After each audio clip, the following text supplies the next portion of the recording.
ce soir en vacances. Alors oui, cela a beaucoup moins de sens en période de confinement, mais cela veut dire qu'ils ne recevront plus de travail de leurs professeurs. Ils vont pouvoir, comme d'autres enfants, partir en colonie, en séjour de vacances virtuelles. Des organismes proposent gratuitement ces colos à la maison. Bonjour Raphaël Vantard. Bonjour. On part ce matin en colonie à 120 km de Paris.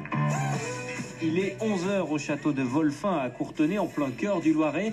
C'est le rassemblement de tous les enfants. Revue des troupes évidemment virtuelle avant une journée d'activité. De chez lui, chaque enfant peut suivre gratuitement le programme concocté par une quarantaine d'animateurs bénévoles. C'est parti d'abord pour un petit cours de danse. Bonjour, tu peux participer même si tu n'es pas danseur. Donc, d'abord, tu prends ta main droite. À côté, sur la même page web, si vous préférez, c'est une autre activité manuelle qui démarre. Aujourd'hui, on se retrouve pour une activité manuelle et on va faire de l'origami.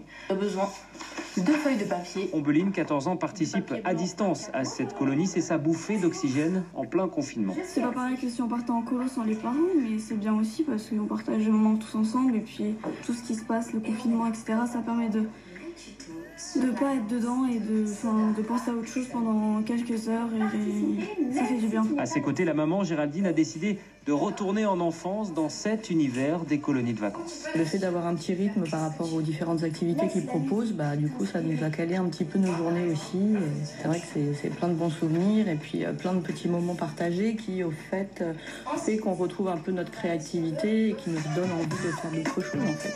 À midi, une photo de repas apparaît sur le profil Facebook de la colonie. Ce soir-là, à 21h, c'est veillée chanson. Chacun dans son salon doit envoyer sa prestation. Comme dans une bonne colonie, c'est un joyeux, magnifique bazar. Quelques instants plus tard, le message apparaît. C'est l'heure d'aller au lit. Et alors, ça reprend comme ça le lendemain, comme une vraie colo ? Exactement, et l'idée des animateurs, c'est vraiment de sortir les enfants du coronavirus et de son actualité trop plombante pour des adolescents et des préadolescents. Isabelle Rollin, l'une des dirigeantes de l'organisme Tali, le dit sans détour, aucun mot sur le coronavirus ni sur le confinement dans les ateliers. Un séjour de vacances, c'est fait pour faire partir les enfants, pour les mettre dans une bulle. Et aujourd'hui, où on vit ce quotidien difficile, nous, on a pris le parti de ne jamais parler de confinement, de ne jamais parler de Covid, de ne pas être dans de la consommation, simplement en train de faire juste une activité, mais de créer du lien entre tous. C'est le vivre ensemble de la colo. On n'aurait jamais imaginé qu'on arriverait à un résultat comme celui-là, où on voit les gens se parler, interagir, se rassurer, se souffler les réponses. C'est très amusant.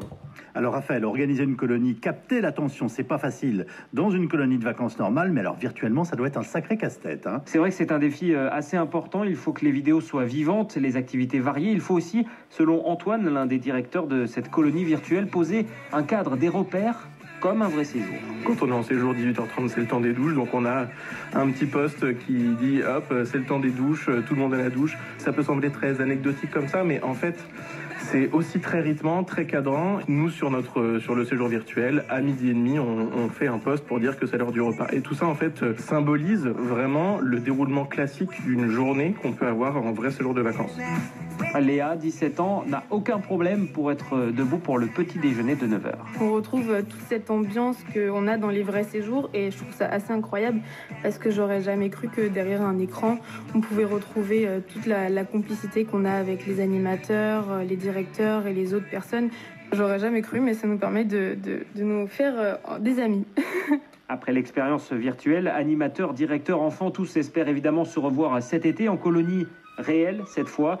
La bataille d'eau, les polochons qui volent et le dentifrice dans les chaussons, c'est quand même mieux en vrai.